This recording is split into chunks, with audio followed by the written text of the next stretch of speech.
I want you to make me feel good now, because very few things are, especially in our world of politics and Twitter and all this stuff.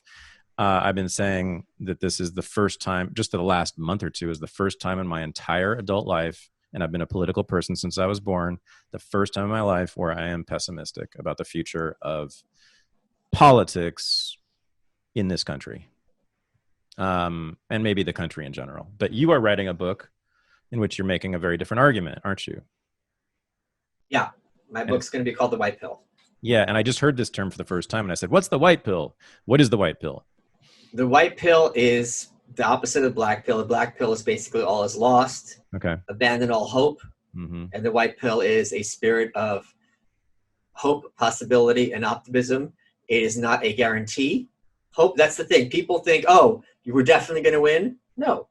Hope just means the possibility exists. And that's all you need. Like if you are pursuing a girl, if you're pursuing a job, if you don't get it every time, that's okay. You don't expect to get it. If you could still be, you're still happy and optimistic because opportunities are there. That's Mm-hmm. all you need. Mm-hmm. And I think given our history, we talked about this on my show earlier this week, given what America has been up against and what we've conquered, and you look at the slew of enemies that we're facing today, and to regard them as somehow more entrenched, more powerful, more intelligent, more pervasive than what we've defeated in the past, Mm. and that our weapons are weaker, this is nonsensical to me. When you say our enemies, you're referring to what we call the cathedral. You're referring to the establishment media, Oh, I academia. meant minorities. No, yes, the cathedral is absolutely first and foremost among it. The establishment media and academia is what right. What you're talking about, And the state, yes. and the state, right, exactly. What some people call the deep state, but it's just I civil. wouldn't say the deep state. I'd say the state. Oh, I'm Includes fine school with teachers. I don't mean the school teachers aren't the deep state. right, but I think there is. I think there is something called. I think there is a deep state. It's just we used to Oh, call it. but We used to call it the establishment. I think there's two senses of the deep state. There's Okay. the administrative state that basically runs Washington, and then Right. it also means more specific, like the CIA, FBI. So the administrative state, I would absolutely mean that as well. Yeah, I mean, I just think I think it refers to the whole broad class of civil servants who No, they mean it specifically for like the intelligence agencies in a kind of Illuminati-esque sense. well, yeah, but I'm talking about the unelected but high level civil servants, right? Sure, okay. That's what I'm talking about. The people who like run the offices, Okay. but are unelected. Yeah. Yeah, and that who are all over the FBI, CIA, NSA, every department. Yeah, America's KGB. Yeah. So you're saying that the cathedral, all the universities and colleges, which they control, the liberal left establishment, the media, most of which they control, and the deep state that we just described, which they control, you're saying that they're actually not so powerful, and that as compared to the 30s, as compared to the 50s, as compared to the 80s. I don't know. Make the argument. Maybe. Let me hear it. Come on. Do I need to make the argument? You're telling me Yeah. the media is more powerful now than it was in the 80s, and more respected and trusted, and this is nonsensical. Okay, good argument. Okay, good. I'm just trying to hear your argument. I don't even have to make the argument because I think we're so no, because it's not a question of persuasion. I think if anyone listening to this, including you, if you sat down and because when things are bad, we always assume we drop the context because we're feeling the emotion now and we're not thinking about the emotion we felt, how we would have felt in the 40s or felt 30 years ago because we're not there anymore. Mm-hmm. And you sit and you think, okay, if someone is imagine 1920 as opposed to 2020, and you found someone and you're like, this person graduated Yale. Mm-hmm. What would you think of such a person? And I think it's a very difference of opinion, broadly speaking, how you would look at this person 100 years ago is how you look at them now. I think we're going to reach a point in the not too distant future where graduating from an Ivy League will be a source of stigma, which is something when you and I were children would have been unthinkable. Am I wrong? God, that would be hilarious and great. No, but am I wrong though? I think we're going to, it's already started happening with startups because you look at what happened to Papa John's, some of these other agencies where people realize if I get infected, that I as a founder might be kicked out of my own company, that they're going to be screening against these types. And it's an inevitability because people aren't stupid, especially people who are independent entrepreneurs. Trust in media has reached an all-time low. Trust is asymmetric. If I tell you 100 truths and one lie, you're going to perceive me as a liar. It's very hard to reverse that trend, especially when you have decentralized media, social media, where as soon as I say something, I'm going to have 100 people calling me out of my bullshit, even if what I'm saying is true, because of how ideologically self-segregated our nation has become. These are all extremely healthy trends. I do not see any possibility of reversing them. And that should give us all hope. And you of all people, someone who talks about degeneracy all the time. There's also degeneracy in the sense that people talk about with aristocracy, right? And how it becomes decadent and towards the end, and it becomes like the Habsburgs, you have the giant jaw. I can't think of any greater symbol of an elite that has lost its vitality than Joe fucking Biden being nominated to be the king of this establishment elite. This is not a symbol. Obama was a symbol of vibrancy, vitality. He's young, mixed race. Mixed race didn't even exist 50 years before he was born, blah, blah, blah. And this is who you drag out?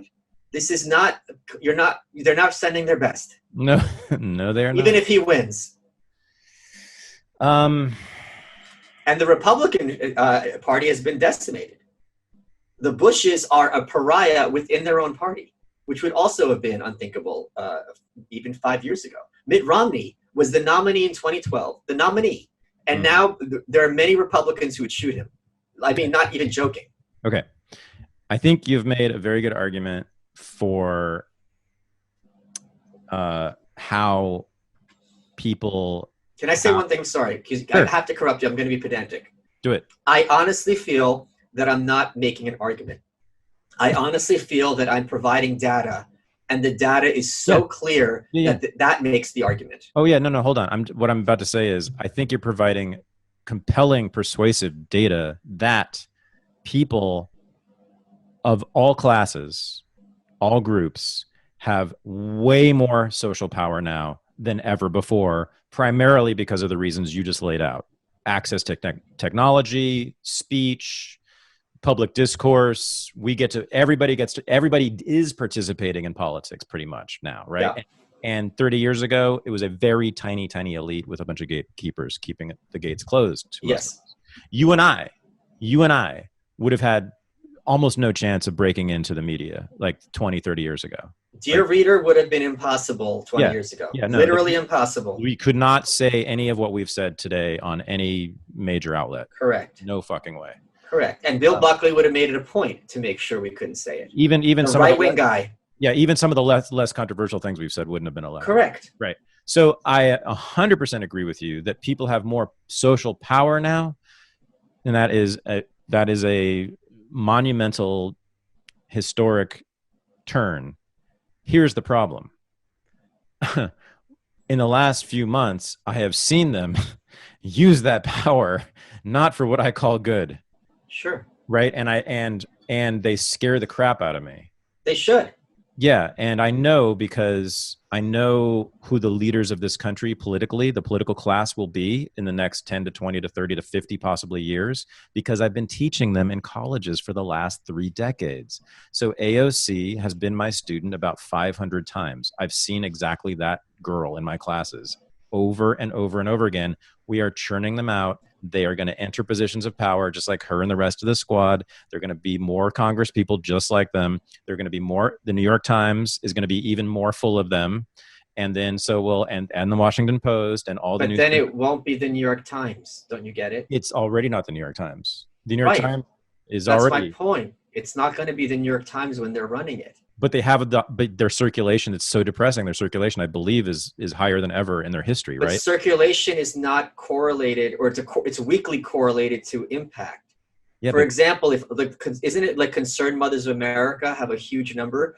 The question is, the New York Times is the New York Times because it was, until recently, regarded as the paper of record and something that we can all agree on. Sure, they have somewhat of a bias, but this is fact-based reporting that is quality. That, when that goes away and they become Vox, It doesn't matter how many people read it if no one is talking to those people or regarding them as reputable. No, but I'm saying a majority probably and growing class of people in this country who have political and social power and wealth believe every word of the New York Times. Bernie Sanders was defeated by the DNC.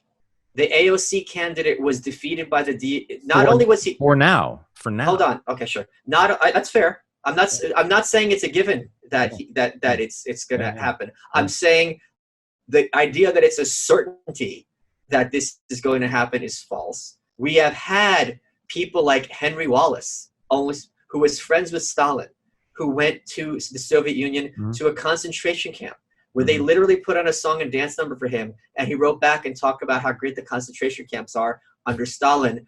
He was like months away from being president because he was FDR's second vice president, and FDR died in the fourth term, and FDR almost didn't accept the nomination unless Henry Wallace was going to be the vice president again.